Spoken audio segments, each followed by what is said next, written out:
Ever since these cars debuted in 2012, fans and haters alike have been asking one thing: when is it gonna get a turbo? In today's video, we'll examine the 86 and reveal how this typical sports car is, in fact, one of the most distinctive vehicles of the past 3 decades. This is Forensic on FR-S, BRZ, GT86, and the GR86.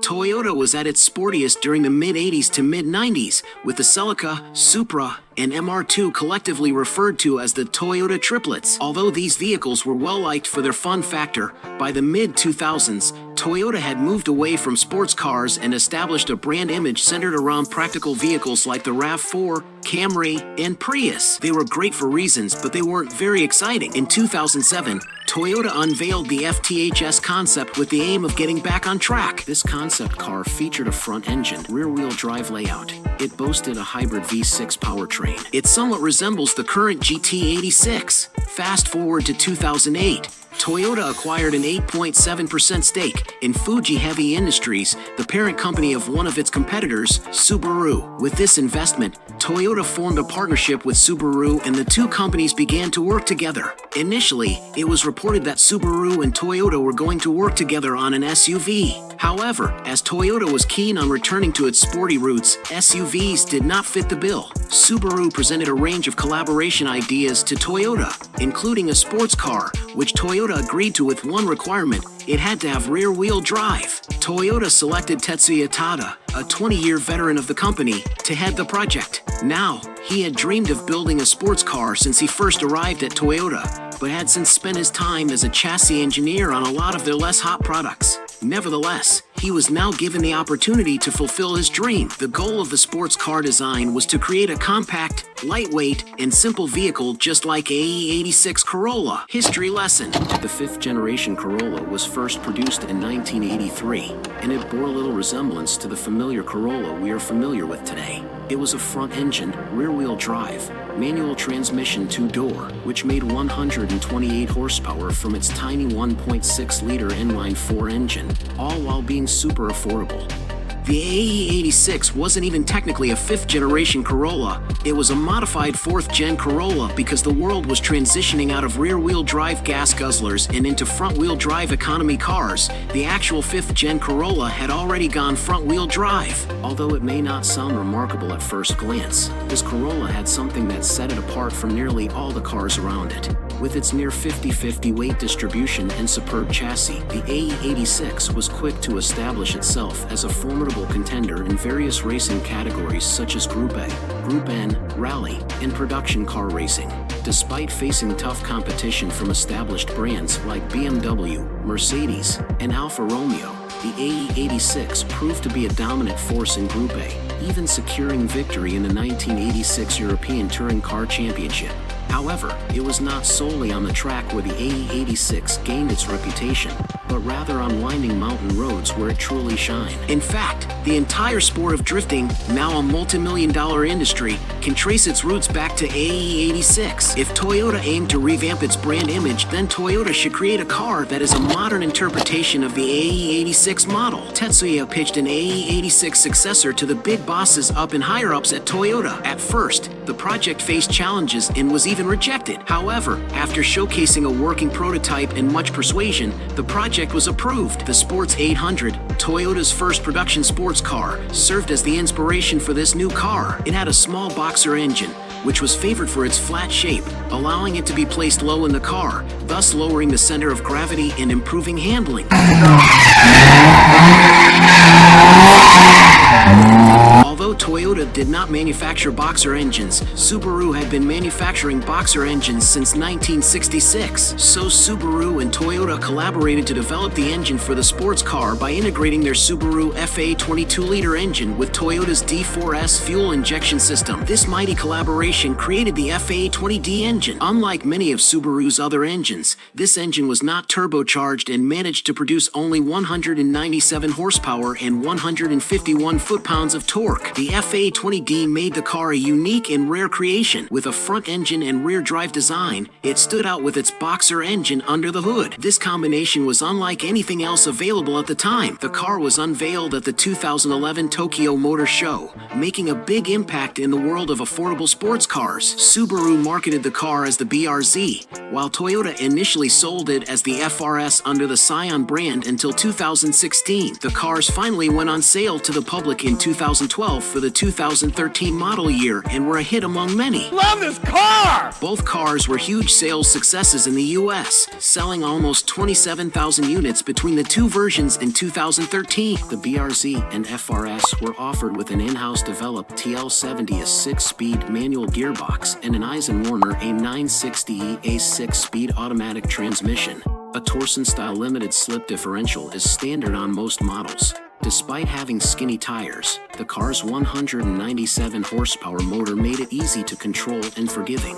The McPherson strut front and multi-link rear suspension provided a smooth ride in the city and great handling in the twists and turns. The twins quickly became known as a car that could improve driving skills, with versatility for commuting or track use. Although both cars were similar, the FR-S had a more aggressive appearance, while the Subaru BRZ had a more friendly design. The suspension tuning also differed, with the BRZ emphasizing stability and the FR-S being more nimble. However, the 2013 model of the car faced challenges as it had faults in its engine valve springs that could lead to engine malfunction or stalling. The issues resulted in a recall in late 2018, but many choose to disregard the recall, as some have had more problems from opening the motor than have had from the valve springs over 70,000 miles of use. Reports say Toyota Tex does not know how to work on Subaru engines, and Tex may be using too much RTV sealant. This excess sealant debris falls into the oil pan and gets sucked into the oil return pickup, causing rod knock. Give me a little bit. Adding to the problem, Toyota refused to compensate some owners with blown engines, resulting in a lawsuit. But you don't have to worry, as there were no significant problems with the first generation other than the 2013 model year.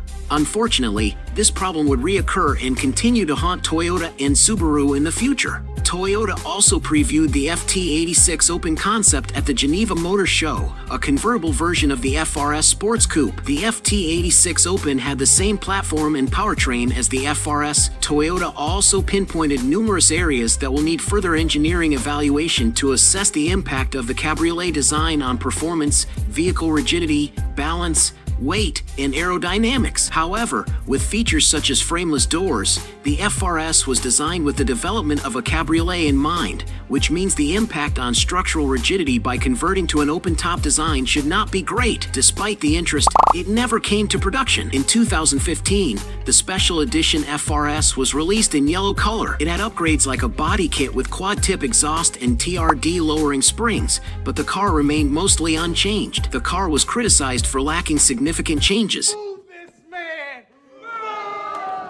But a sub to this channel would be uncriticized. In 2016, Toyota discontinued the Scion brand and began selling the FR-S as a Toyota with the name changed to GT86. With the new name came a new face and more power. The BRZ isn't getting left out, and while it's not getting a name change, it is getting some restyling, some new features, and some more power under the hood. Both keeps the 2.0-liter boxer 4-cylinder it's known for, but get a new intake and a new exhaust that boosts power only on manual transmission cars to 205 horsepower and 156 foot-pounds of torque. New valves, cams, and cylinder heads also help increase fuel economy. Manual transmissions also get a revised final drive gear ratio, which helps both the BRZ and 86 feel a bit punchier than ever before. Both models feature the same updated tail light design. Subaru tries its best to differentiate itself from its Toyota counterpart by incorporating distinctive design features such as a slatted grille, unique front bumper with fog lights and fake brake vents, and model-specific BRZ-branded LED headlights. Meanwhile, GT86 gets a fog light-free front bumper standard,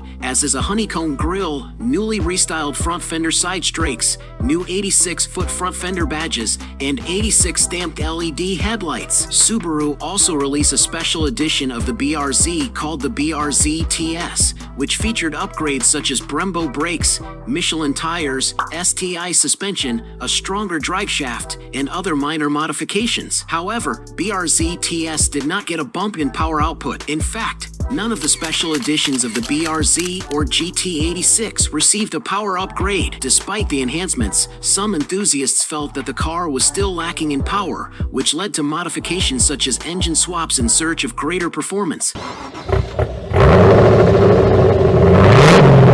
Because reliability, once forced induction comes into play, can get a bit weary.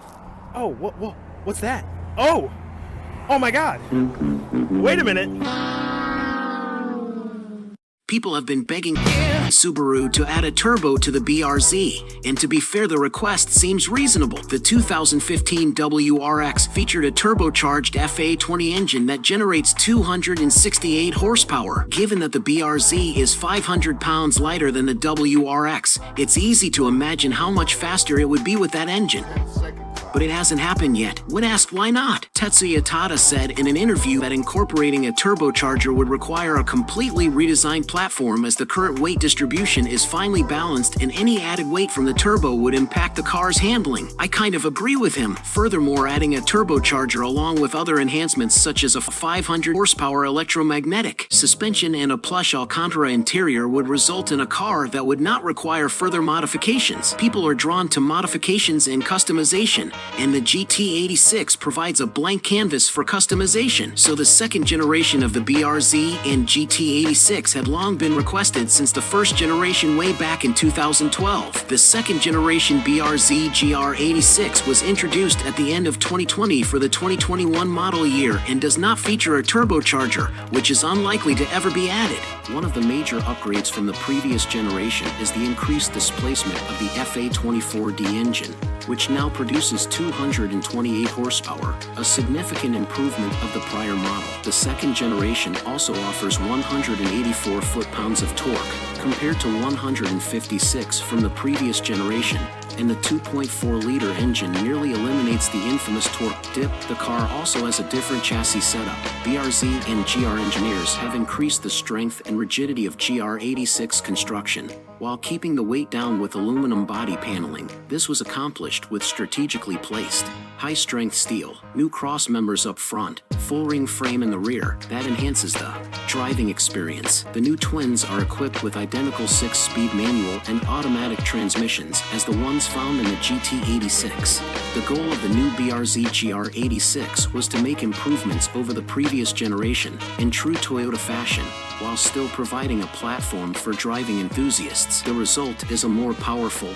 better handling, and more engaging driving experience that builds upon the success of the original AE86. However, the RTV problem is back, and this time it comes from the factory. If you've been on the internet, you probably see the story of Blake Alvarado's GR86, which spun a bearing during an autocross in mid-July. According to Blake, his dealership decided against covering the engine rebuild under warranty, but after finding a picture online of the car getting sideways, his warranty claim was denied by the dealership, leaving him with an $11,000 repair estimate. Toyota handles its performance car warranties abroad differently. The warranty on the GR Yaris sold overseas, for instance, explicitly notes that damage caused by defects at an autocross or track day event will be covered. Toyota in North America doesn't offer the same. The story's popularity seems to have caught the attention of higher-ups at Toyota because the automaker has changed course on the decision. Toyota contacted Blake and offered a free engine rebuild. Blake is not alone. Few other owners have reported engine failure due to a rod bearing. Failure caused by oil starvation. According to the internet, oil starvation can occur due to two reasons. Number one, from excessive RTV sealant clogging the oil pickup tube at the bottom of the engine. Until very recently, it was thought to be isolated to the GR86 and BRZ's FA24D engine, but some 2022 Subaru WRX owners are experiencing the RTV problem. First, a lesson on RTV. It's a silicone sealant with RTV standing for room temperature vulcanization, meaning that it cures at room temperature. Subaru doesn't just use RTV on the oil pan. The stuff is also used on the timing cover, between the halves of the engine casing, and in various other locations. Strategically applied RTV is great because it's relatively cheap, effective, and can seal narrow mating surfaces you'd have a hard time getting a gasket on. It's also very resistant to high temperatures and doesn't shrink much, which makes it ideal for forming gaskets. However, RTV should be applied sparingly in narrow beads, yet it seems to be taking the opposite approach. After all, why would chunks be finding their way into the oil pickup tube screen? When Road and Track asked about the potential RTV issues from Subaru sent the following statement: Subaru of America has had no reported BRZ engine failures due to oil starvation from a block strainer caused by RTV. We continually monitor quality. However, there is no special monitoring in regards to this issue. While it is not unusual for small amounts of RTV to be found in the oil strainer, it is a closed system, and even if all the possible liquid gasket material separated and hung on the strainer, it would not obstruct enough oil circulation to damage the engine. To be fair, while it does look visually bad in this video, you would need a lot more RTV than this to cause a failure. So then, what causes this problem? This is where our second reason comes into play. The FA24 uses a traditional wet sump oil system. Wet sump systems are not only affordable, but they also consume less horsepower and can be reliable. However, in a racing application, increased G-forces caused by acceleration, turns, or braking can further impact oil flow to the pickup. It's under these circumstances that the pickup can become uncovered and ingest air, quickly starving the bearings for oil. One solution to this issue is the use of oil pan baffles. However, in addition to the problem of oil sloshing in the pan, a YouTuber named Track and Build conducted a study on the FA24 and discovered that oil may also become trapped in the engine head or other areas with high lateral G-forces during corners, making it unable to return to the oil pan. If that's the case, high RPM can exacerbate the issue, as the engine is pumping more oil, which means less is returning to the pan. This is an inherent design issue with flat configuration engines. On the other hand, with a V or inline configuration, a baffle can be placed on top of the cams to help the oil drain back down via gravity. However, in the case of the FA24, gravity is not helping, and the oil pan baffle may not be effective in resolving this issue. If you plan on taking your car to the track, it would be wise to consider investing in a dry sump system. Alternatively, if you don't plan on subjecting your car to high lateral G-forces, you may not need to worry about this issue too much. Overall, the GR86 is a pretty reliable car. In terms of design, the GR86 and BRZ are similar in terms of exterior design, but there are some slight variations, such as the more assertive front grille design of the Toyota model and its distinct LED headlights. Both cars are powered by the same naturally aspirated 2.4-liter Boxer 4 engine, but each manufacturer has done its own engine tuning to differentiate the driving experience. When it comes to suspension, both the 2022 BRZ and 2022 GR86 have identical setups with McPherson struts in the front and a multi-link rear suspension setup in the back. However, the two have differences in their spring rates and sway bar measurements, with the GR86 having a 7% softer front spring rate and an 11% stiffer rear spring rate in the rear. To add to that increased front-end precision, the BRZ not only uses a hollow front anti-roll bar, but also has a lighter aluminum front knuckle. In contrast, the GR86 has an iron alloy knuckle and uses a thicker rear sway bar that weighs a few pounds. There's a difference in the rear sway bar mounting strategy for the two as well, with Subaru mounting the rear sway bar directly to the unibody, while Toyota chose to mount it to the subframe. These differences in suspension setup result in noticeable handling differences between the two models. The BRZ is known for its precise turn-in ability, while the GR86 is said to sustain speed better through the corners due to its stiffer rear end. Thank you for watching this video. I hope you found this information helpful. I would like to take this opportunity to give a shout out to our 138 subscribers. I appreciate your support and encouragement. If you enjoyed this video, please give us a like and consider subscribing to our channel for more content like this. Your support means a lot to us and helps us continue making informative and educational videos. Thanks again, and see you in our next video.